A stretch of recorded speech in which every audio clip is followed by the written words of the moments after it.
important that your business has a collaboration platform that allows your employees and customers to work together and get things done. You can accomplish this with Teams and SharePoint, both of which are a part of your Microsoft 365 subscription. Let's take a look at each and when to use them at your company. Use SharePoint when you need to share content broadly while still managing access to it.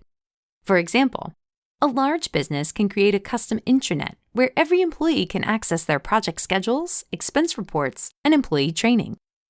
Also, the business can store employee information on a SharePoint site where only the HR department can manage it.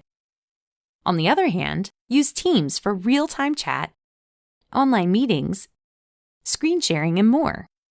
For example, a small business or a sales team can use Teams to meet with clients and share ideas.